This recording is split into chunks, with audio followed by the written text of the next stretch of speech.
A Columbia mother is seeking justice for her son who died shortly after what she said was a brutal assault outside of a bar in Greenville. 28-year-old Cortland Whitaker died of suicide a little over a month after he was diagnosed with a traumatic brain injury. Ashley Jones has more on why his family believes that assault caused his death.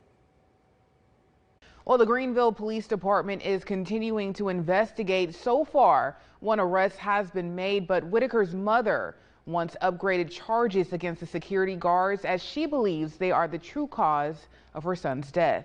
I don't even think that I've grasped how my life is being affected and is going to change. Cortland was a very positive person. He loved life. He loved his friends. He loved his family. He had everything to gain. It doesn't make sense. On the night of August 14th, Summer Lee says her son, Cortland Whitaker, went to On the Rocks bar with his friends, where he was brutally beaten by two security guards. Whitaker's friends told her the issue started when Cortland went outside to get some air, and for an unknown reason, the guards pinned him on the ground. One of the officers had bragged to his friend, because he didn't realize he was a friend, that he had bounced my son's head off the sidewalk like a basketball. Lee was told that her son received 3 heavy blows to the head, including a running start kick to the head by a security guard wearing tactical combat boots. The kick was so hard that Lee says it knocked her son out for 5 minutes. Official details of the assault were not documented by Greenville police, but in the incident report, it does confirm an officer responded to a, quote, unconscious person outside of the bar.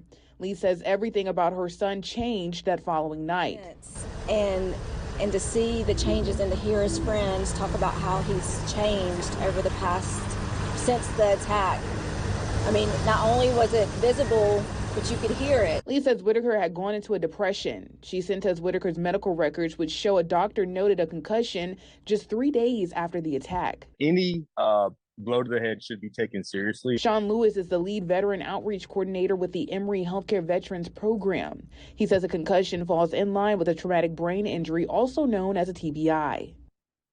Veterans and service members who have experienced a TBI have a 2 to 3 times greater risk of being diagnosed with depression. Lewis says veterans who are diagnosed with a TBI also have a higher risk of committing suicide. But he says those risks aren't just for veterans, but anybody who's diagnosed with a TBI. One of the last serious conversations we had, he said, "Mom, I think my memory loss is getting worse." And then he told my friend later, in a separate conversation, something's wrong with my vision. I'm starting to walk into walls. And Lee has since started a petition calling for the Greenville County Solicitor to upgrade those charges to assault and battery of a high and aggravated nature. She also wants the other security guard to be charged as well. Reporting in the studio, I'm Ashley Jones, WIS News 10.